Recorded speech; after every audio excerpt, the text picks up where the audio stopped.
GAMERNR Sportsman Series finally makes its long-awaited trip back to Daytona Beach for its speed weeks at the World Center of Racing. The first event at the start of the season is a 20-minute practice session for drivers and teams to test the Daytona setup and make sure everything is dialed in correctly for the BODYARMOR 300. While they make some laps around this famed venue, we'll go through the field one by one to cover the storylines of the off-season. We're going to try and go in numerical order the best we can, and start with Doge Borkington of the Menards number 1, the only steal this season, the only instance of an existing team picking up a veteran driver. Borkington originally resided in the Slipstream 32 last season and struggled. He is looking for success in the newly formed Wheelhouse Motorsports' second entry with a fresh start and new scenery. Aiden Martin is one of the 16 rookies of the series, picked up by Dry Silver, who expands to 2 cars this season. He'll be supporting his favorite band, Blink 182, for this race, as well as 4 others that he'll have that sponsorship on the hood of that race car. This is Ricky Freeman Jr. driving the number 8 for TSR, Team Spurley Racing. Originally, this team was going to be called Monster Motorsports, headed by Monster's own Diego Yepes, and Marcus Yepes was going to be one of the drivers, but he and Marcus both moved on at the end of the season and handed ownership of the new team to TSR. Freeman Jr. will fly the red, white, and blue Auto Club colors for most of the season, including the opener, as he seems to have an issue and stalls it on the apron. That's what practice is for, folks, so he'll be able to get this all fixed in time for the season opener. A returning driver who had plenty of success last season is Thomas Pelagia. 3 wins at 3 different track types, including the Florida Super Speedway, but not Daytona. He'll be looking for a strong start to the season as he returns to the MWR 02 this week, hoping to bring home win number 4 on his career, allowing him to pull away with the title of most winningest driver. Here's someone who was not to be messed with on the short tracks last season. The head honcho of MW Racing got 2 wins himself last season and 6 in points, but his day up front was cut short with a spin early in last year's BODYARMOR 300. Mathis Wells will want to keep the car clean for this year's running, especially with the added 12 entries to the race, opening up new doors for chaos. Pre McShane was looking like she'd be the odd one out on the team of 2 established winners last season, but in the finale she came in clutch and outdueled Aiden Smith on the final restart in Michigan. She's back in the number 04, and she showed winning speed last season and will be aiming for a step up this season. Landon Thomas in the 10 last year was the leading car in the points for Slipstream Racing. While with the struggle of the team last season, that only meant 17th, but Slipstream will have a fresh start this season with new ownership, which we'll get to later, and Landon Thomas can try to flip his flashes of brilliance into consistent speed. Here's the defending champion with his well-known number 11 at this point, but it will have a new look for this season. For whatever reason, Evan Hunter's sponsors jumped ship at the end of the off-season and left an opportunity for other companies to hop on and capitalize on the statistically best driver we've seen so far. Rival delivery service UPS stepped up to the plate and took advantage of the hole left by FedEx and will sponsor the majority of the season. Will Evan Hunter continue his established success, or will he be challenged by someone new this time around? It may be a number 15 Toyota, but this is not an entry fielded by Slipstream Racing. Rather, Skylar Taylor has formed single-car ST Motorsports in the Sportsman Series and will have warehouse companies Costco and IKEA sponsoring the full season for their full-time efforts. This will surely be one of the most interesting stories to follow throughout the season. Tried and true Ford supporter Nathan Kearney has taken his driving efforts to GAMERNR with this number 16 Ford Mustang. This will be yet another one-car operation fielded by a rookie to look for in this 20-race season. We saw it work with DJ Reed and Colin Teague last year. What will Nathan Kearney be able to accomplish this year? Let's go from talking about a couple small teams returning to Slipstream. Lynn Bell was possibly the one of the team to come the closest to a win. There were one slip-up from Marcus Yepes away from grabbing the lead at Road America until the fuel mileage fiasco occurred and they sacrificed their track position. We'll see if they'll be the one to break through and grab this team their first W. And a little bit up here, they're getting ready to crash, but We'll go back to the startup organizations. Victor Nunez with AlphaTauri and Xfinity backing will field this number 18 Toyota full-time. Much like Season 1, Toyota seems to be the most attractive manufacturer for new teams. They'll have the most strength in numbers for the year. But how about a new Chevrolet team? Roberto Crown Jr. will run this number 21 Camaro with Beyblade sponsorship. The only team to run Chevrolets last season was the three-car JJ Motorsports. The more drafting partners, the better here at a track like Daytona. On a similar note, Nathan Orman is the second of three rookies to join Team Spurley Racing. He'll be driving a very familiar Exalta 24 for the 300. Orman has done his research for this race and has been studying for the league. We'll see how he'll start the season next week. Speaking of JJ Motorsports, Stephen Colon was the brightest star with the sweetest car on the team last year, fourth in points and a win at Watkins Glen, as well as that non-points All-Star race. The Chips Ahoy sponsorship is back on the number 25 as he looks to contend for more wins in Season 2. The Dream Machine is back for more this season in GAMERNR as Kirsten Martinez returns to the number 28 EKH Enterprises Dodge. She showed her contending speed last season, especially in the second Atlanta race, but had to settle for second. If she finds herself in a similar situation as she did then and executes on the final lap, she will walk away with a victory this season. Currently topping the charts, Zach Ridolo is possibly one of the hungriest drivers in the garage. Him and team owner Aiden Smith will be the two veteran leaders on Novasport this year, with two rookies joining the fray. The driver of the number 29, like Kirsten Martinez, came so close to a win last year. For DeLello, it was at this very racetrack where lap traffic did not go in his favor. He certainly has the potential to pull away with the win if he can keep the car in one piece. Hector Garcia returns to Onjado for Season 2.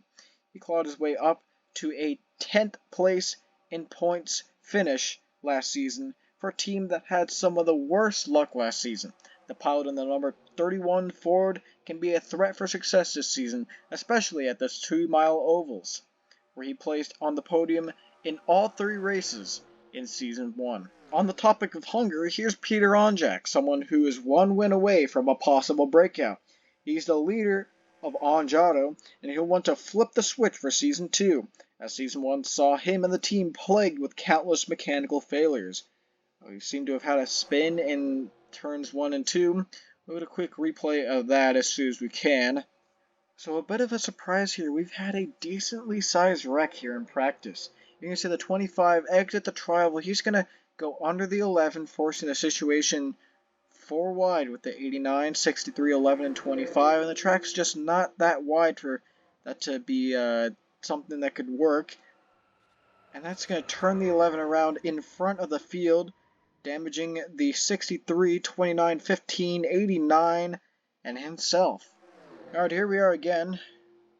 Once again, we just see the 25 duck down low, trying to make something happen, and unfortunately this is going to tear up quite a few cars. It's a 5-car accident in practice involving your defending champion and the current leader in practice, Zachary DeLello.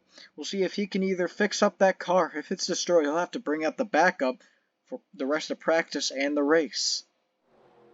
Die-hard conservative athlete Lane Thomas, with his Truth Social scheme, is not afraid to show everyone who he supports in politics. Pointing that aside, Alpha Male Motorsports is the last one-car team to cover in this practice session, and another addition to the Chevrolet camp. We'll see if Thomas makes his Alphas proud out on the track. Boss man of JJ Motorsports, Jay Jefferson took until Auto Club to snatch a win last year, but don't let that fool you. He contended for the victory pretty much everywhere in the first half of the season last year, and it took a slump in the second half to knock him down in points. Jefferson will be trying to stretch that first half speed to the rest of the season this time around. Up next, we've got the two Novasport rookies, Roger Ray and Lexi Herman in the number 49 and the number 53. They filled the seats left vacant by the retirees last season, Anderson Reed and Marcus Yepes. We'll see if we can find that 53 here. Here she is. But one of those 3 wins included Reed's spin and win in this very race. Expect these new hires to come out of the gates swinging. Look out for this here. This is Ray and the 71 getting held up by the 15. They were about to go 4 wide there. But as we come up to this pack here, while the drivers of the 10 and the 17 have remained the same, the team could not be more different this season. Anthony McClure, driver of the number 54, has assumed ownership of Slipstream and has rebranded it to Slipstream McClure Racing. It will be fun to watch where this leadership takes this team. The new Dodge team this season is MRDO. They'll field the 62 driven by Benedict Murdo, the 4th, the number 53 of Lotus Desperito, who I believe is pretty far back here. There she is. As well as the 67 of Nathan Stapleton. Murdo and Stapleton in particular will be running throwbacks to the 90s era of the Deutsche Tourenwagen Masters Racing Series. While the manufacturer still has the least amount of cars this season, EKH Enterprises is surely glad to no longer be the only Dodge team. DJ Reed, driver of the number 69, has the same sponsors but a slight new look this season. Reed impressed and scored a win at Auto Club and a podium in the points, the highest driver of a single car team in the standings. That'll change this year as once again Aiden Martin will join the Drive Sober camp, but Reed remains the leader of the team and will hope to continue to search for wins. Christian Vargas is the final driver in the Slipstream McClure lineup, with that bright paint job resembling a sunrise with 5 Hour Energy's help. Vargas will take Borkington's spot on the team, looking to improve upon his 20th place points finish. Cody Goforth, while statistically the lowest of the JJ Motorsports drivers in points, he was the one who made the most noise. Every single short track race of the season you would see him in the top 2 battling with Mathis Wells for the win. He was able to pull away in the Oswego Dirt Race, but that track is off the schedule this year. Can Goforth transfer his short track prowess to the new additions to the schedule, New Smyrna and Iowa? We're getting to the end of practice here as just over 2 minutes remain, and returning to his usual number 89 Nova Sport Ford is fan favorite Aiden Smith. He stole a win at Atlanta in the second race of the doubleheader and scored 9th in points. As the leader of Nova Sport, the league's powerhouse Ford team, Season 2 is his chance to push the 4-car operation higher, despite losing a couple key talents. We're going to end on a bit of a calm note, unfortunately, here, as in the pits getting some service is the 99 of Colin Teague, who rounds out the lineup for the season. He's another team owner who chose to expand his organization to 2 cars. Teague found himself in the top 5 in points for most of the season, getting as high as 2nd after his win at Homestead. Can he and Borkington work together to score more consistent success this season? Alright, 20 seconds remain here in practice. The last chance for everyone to try and get a good spot on the board as we'll search for the current leader of the fastest time. There he is, Zachary DeLow with a 45.334 is going to lead practice at Daytona. And second would be the 62 of Benedict Murdo IV. So we've had, oh my gosh, that's a hard hit for the 42 at the end of practice. And I don't know if the 62 got any damage there, but the 42 of Kyler Sestrai is destroyed. I think we may have forgotten to go over him. This is a pretty unfortunate way to start this, as he is done for practice. As he carries the similar branding to the league's colors.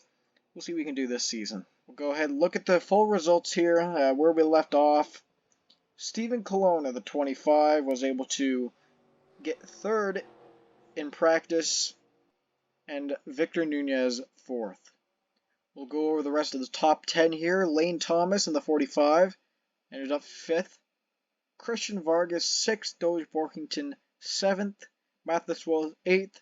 Hector Garcia 9th. And Lynn Bell 10th. So a bit of a good mix between veterans and rookies in practice, topping the charts. As we'll see the rest of the practice results here shortly as they come across your screen.